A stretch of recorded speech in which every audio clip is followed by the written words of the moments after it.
Good morning. It is 7:15 on Saturday, and it is Food Pantry Day, which means it's the day where they have the local people come and grab items from the food pantry. And I always try to go pick the day before, if possible, if not 2 days before, so we can go drop off fresh food. So I have this whole bag full of lettuce, radishes, and cilantro. And I have Pepper here, who is really excited to go on a walk with me. She's gonna go walk down there with me, and I'll go drop them off, and then I'll be back.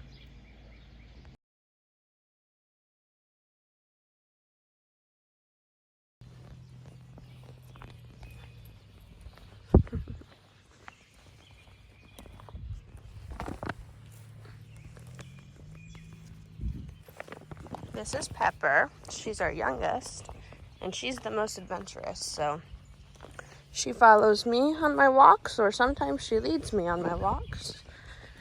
Last time, she made it all the way down to the gate of the food pantry, and then she said, nope, too many cars, I'm too scared. So she didn't follow me all the way, but I think she's still pretty brave. Currently scared of my bag sound. She thinks it's this roots or something. I'm trying to get her to look. Oh, it's always fun with Pepper. She keeps it fun, always adventuresome. Come on, brave girl. Come on.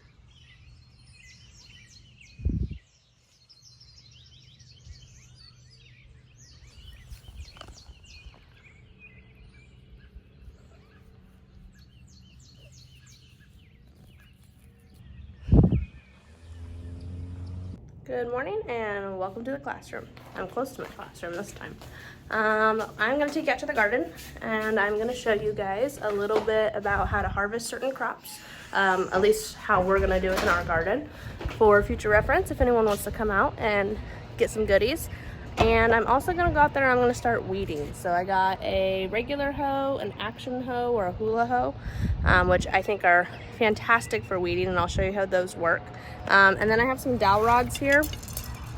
We are going to go make a makeshift fence edging around the outside of our fence to kind of let maintenance know like where plants are, where they aren't, and then kind of create a barrier that they can just weed whack and they don't have to worry about killing any plants.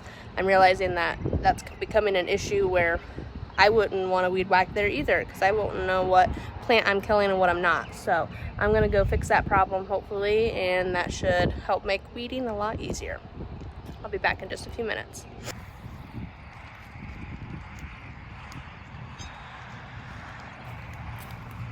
Alright, I got my regular hoe, and I got my action hoe, or my hula hoe is what I always call it. Whoop.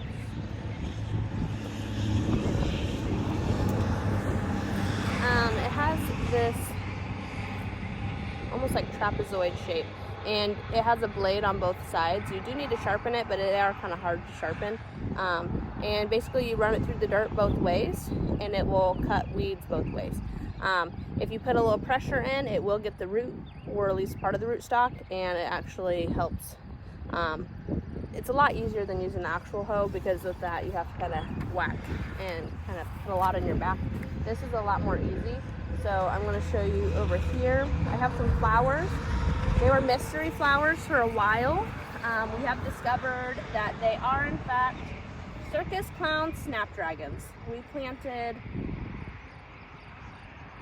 14 or 15 varieties of cut flowers in our greenhouse, and then when we got that cold snap where the water lines froze and it got down there like 26 degrees or so, that's when we lost all of our baby plants. However, we had one tray that was partially still living, and after the plant sale we said, well, we have some little guys, I guess we'll throw them out here, see what happens, and they ended up being snapdragons. So I guess they're a little hardier than some of the other plants, which is good news for me.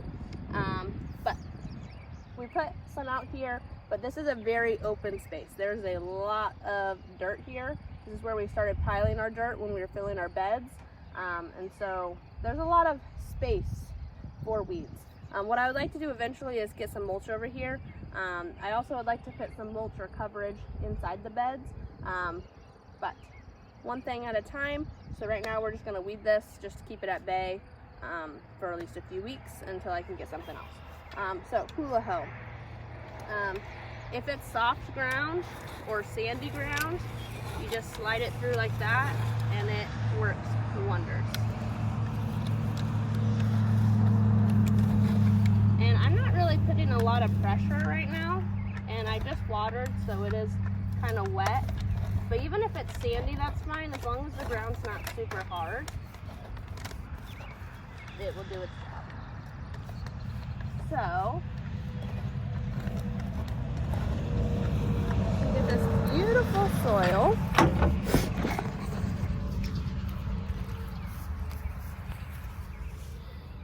Beautiful soft soil on top, and then the weeds just have been taken out mostly by their roots, and most of them won't reroot unless you really do it on like a really nice day. It's supposed to be like 85 today, so these guys will roast before they ever get a chance to kind of root again. That's a tip number one for the day. Weed on a hot day. Early in the morning when it's cool, and then as the day gets hotter, it will just roast all of the weeds that you have pulled, and for sure kill them. So that's a good tip. Also, mixing vinegar and water and spraying that on weeds on a hot day, on a sunny day, will fry them. So, not that you want to be outside weeding on a hot day, but if you can do it early in the morning when it's cool, that's the perfect time to do it. It already looks 10 times better. So that's done. It's super fast and easy. I did all of that in like under a minute. We used these on the pumpkin farm that I worked at, which is Indian Creek Farmstead, and I can link them below because they have a really awesome thing going, and I've worked for them for many years. I started out weeding the pumpkin fields, and we used a hula hoe, and we go in between every single plant for days, for weeks actually, and just weed with the hula hoe. Because pumpkins are so sensitive, there's not a lot of chemicals or other things that you can use for weed control. They're kind of unique in that way, and so because of that, natural just weeding by hand is the best way to do it. It's labor intensive, and that's the expensive part, but it works, and you know you're killing just the plants that you don't want and keeping the ones that you do want, because you're up in close personal with it, and you get to choose what you're taking out and what you're keeping. I will say this works best when you have a freshly tilled area. I'm going to attempt to use the hula hoe when I get over here. I know it doesn't look like there's much growing here, but I promise there are beans. And on the other side, there's some peas. So what I need to do is clear this out. I've been pulling the tall stuff with my hand, but I need to clear out this. And yes, it has been tilled, but it's not the most even. There's a lot of coverage here. So we're gonna see if I can do this with the hula hoe. If I can, wonderful. If not, I'm gonna get the regular hoe out. I'm gonna get my scissors, and we're just gonna start chopping, okay? All right, so along the front, it works really well. I will say, as it gets into thick grass, grass is the hardest thing to cut out. Everything else is easy, but grass has these large fibrous roots, and there's so many of them. It's so hard to get out because it's so dense. So yes, it worked, but not ideally everywhere, because over here where we had our container and the grass became overgrown, it's really difficult. And along the fence, it's difficult because it's grown into the fence.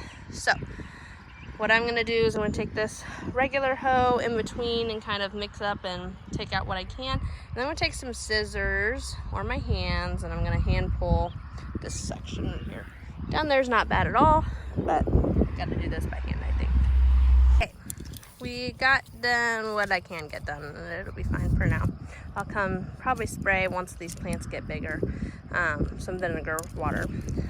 So we're gonna make a makeshift little fence with the supplies we have. So I have some dowel rods, and I have a roll of chicken wire. I'm gonna double over the wire. I'm gonna weave it through these, and I'm just gonna use that kind of as a makeshift barrier. Like I said, it's not really to keep anything in or out. It's just so that they know where they can weed and where they can't. And then it'll make their lives easier, hopefully. So we'll get started on that. I did forget a hammer or a mallet, so I'm gonna try to use this shovel, or better yet, my hoe. We'll see how that goes.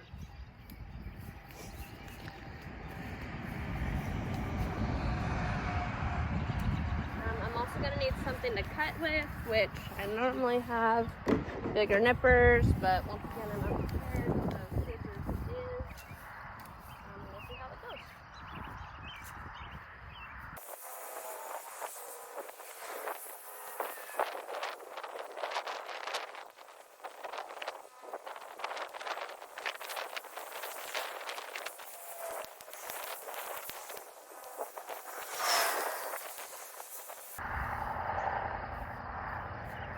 So this is the difference between when I have students involved and when I don't.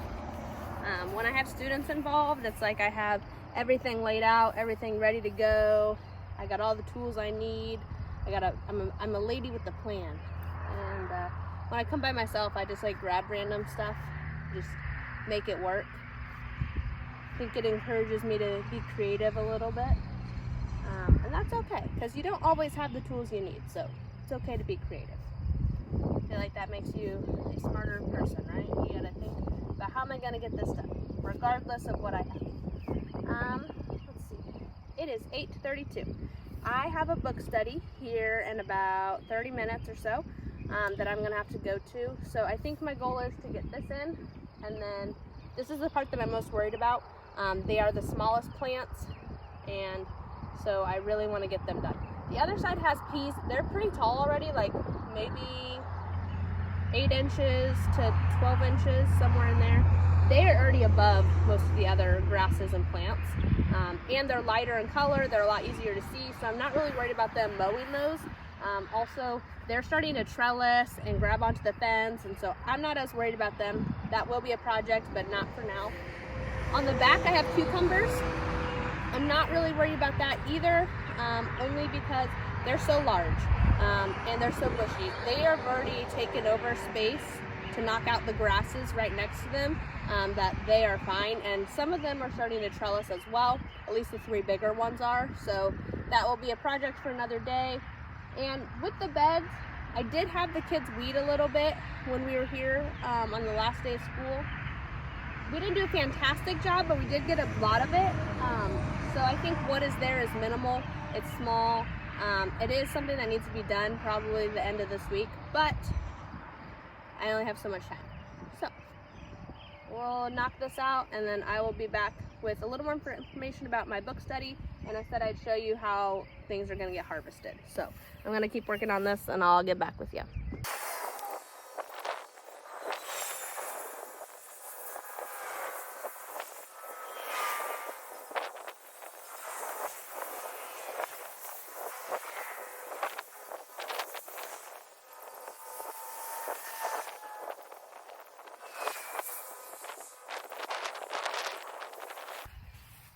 I got interrupted by my 20-minute alarm.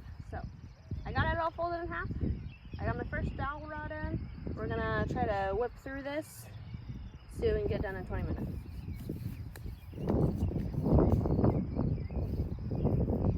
These sunglasses are coming off.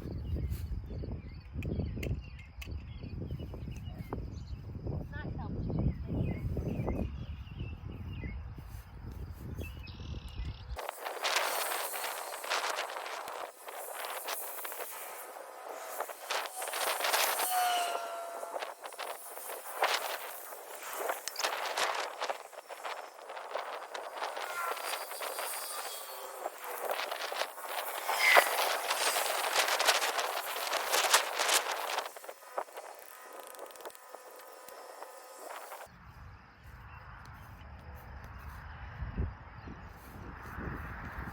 Halfway done. I have about 10 minutes still, but I also have to go wash my hands, grab my stuff, get in the room. I don't want to be late. So we're gonna pause on this. I'll come back and show you final product, I'm gonna pop into the garden real quick, show you how to harvest some things, and then I'm out of here, and I'll tell you a little bit about the book study as I'm walking over there. So I'm gonna grab my scissors. We're gonna need those, and then we'll hop over there and I'll show you how to harvest some of our crops. If I can find my scissors, I'll be back. What do you know? I left them right where I found them right where I left them. So couple things that can be harvested right now are kale, lettuce, and spinach, and all of those are very similar to harvest, so I'll go around and show you on each, but basically they're the same. We'll start with kale. I'm not going to harvest it all because I want people to have it. I also still have plenty of kale at home, but I'll show you how that works real quick. Right, so this is a plant that's going to keep growing up. What we want to do is we're going to come down and we're going to cut these outside leaves. So basically anything that's close to the ground, we're going to cut. We're going to cut pretty close to the base of the plant because whatever this is that we cut off is going to stay with the plant as it goes. So really, this is too far out. I need to be cutting it closer, but we're going to cut it down here as close as we can. And then we have our beautiful piece of kale. And then we're gonna do that all the way around.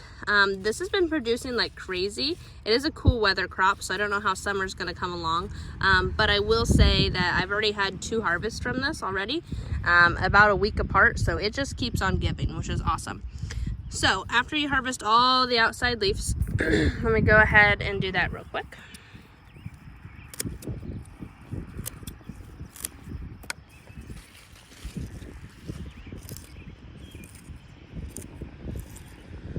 See, these are old leaves I should probably clean up. These are not gonna regrow now. Okay, the only thing that you wanna leave is the center portion. This is where new growth is coming out, so don't ever cut that. We wanna keep that there. But anything on the outside, we will keep cutting. As the plant grows, it'll just get taller and taller and more leaves will just come out as it gets taller. So we're just kind of cutting some off so it can put its energy into new growth. So as long as we leave that center portion, that is good. So I'll take that inside with me here in a minute. Lettuce, same concept. There's 2 ways to do it. Well, there's actually 3 ways to do it. The way I'm gonna show you is the way that I do it. But essentially you come in, you gather all of it so you have a handful, and then you're gonna cut right down here at the base. Pretty far down. You're gonna cut right there, and then it will regrow. In fact, almost every single one of these has already been cut, and I don't think you can tell because they have regrown already. The other way to do it is to just rip it straight out of the ground, roots and all. That's how you get it in the store. They cut off the roots and then they give you the whole head of lettuce if you're getting a head of lettuce. That method's fine for large production. However, we want to have this lettuce for a long time. So we're gonna do the cut and come back, which means you just cut the top off, you leave the roots in there, and it'll just keep regrowing. Another way, depending on what kind of lettuce you have, like iceberg or something else, might be different. This is just a spring mix and maybe some black Simpson in here. But if I had something else, for example, this might be iceberg, I'm not entirely sure. You want to keep this center growth kind of like the kale. So you would cut everything around it and you leave that center growth. That also is super helpful. I haven't personally noticed a difference between one way or the other for this. So I just chop the whole thing, leave the roots, and I cut these about a week ago, and it's already grown back and you can't even tell I chopped it. Last thing I will show you that is, second to last thing that I'll show you that is ready, is our spinach. Spinach is actually ready to harvest now.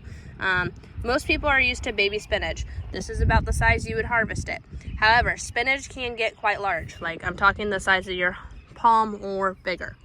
It tastes no different. It's just not what people are used to. So this is when I would harvest it. Also notice there are flowers coming out. I wasn't sure if it was my spinach or not, and it in fact is my spinach. It's trying to reproduce, and this is called bolting, which means it got hot, it grew really fast, and it is putting off seeds so it can reproduce the next generation. So basically, bolting is a panic from cool weather crops where they go, oh my gosh, it's getting hot out, we're gonna die. And they will send out these flowers to reproduce. They'll grow super tall and try to get as much seeds scattered as possible, but we don't want that. We want them to stay nice, cute, and short. We don't want these flowers. We don't want them to reproduce. So we're gonna just shake those off. But as far as everything else goes, they are ready to be harvested. So all we do is just like the lettuce, we're gonna bunch it up, we're gonna chop them off, and we're gonna take those leaves, and that's what we'll eat. I did already harvest some of this, and you can tell it hasn't grown back quite yet, but it does have some new growth on it. All right. Last is beets and radishes. I only have radishes ready, and this is the part that's honestly the worst of my weeds. So this is the part I really need to tackle. We have old radish and new radish. Old radish has mostly been harvested. There's a few in here that were a little too tiny, and I wanted to keep in here for a little bit longer. So you will find some goodies in here, like this guy. He is ready. In fact, he cracked because he got ready and I did not grab him fast enough. If it gets too much water, it will pop open like this, and so that's exactly what happened. Honestly, I'm fine with it. I'll probably cut it off and eat it, but I wouldn't give it to anybody. There's a few more in here that are also on the same path. As far as new babies, I have some new radishes coming up that I had a student plant. But the problem here is all of these weeds are overpowering them, and they are struggling to come up. So this is a bed that I'm gonna have to come back to and weed if we're gonna get any more radishes. Nothing else is currently ready. It probably will be end of June, but we will just patiently wait, weed, water, and then we will have oodles and oodles of tomatoes and cucumbers and other goodies here soon. I am going to head off to my book study. It's not perfect. In fact, it's a little wider down here, a little more narrow down there. That is because the ground is super hard. Also, when we tilled this up or took the hoe through, we started getting closer and closer to the fence because we realized we don't need that much space. So it's done for now. I kind of went around the back and looked at the cucumbers and cleared anything big. Peas, I think they're still going to be okay. And then I pulled a couple big weeds by my tomatoes. So we are out for the day, but lettuce, kale, spinach, ready to harvest if anybody wants to come out. We are right behind the baseball field at the high school, and it is open to anyone in the community. So everyone's welcome.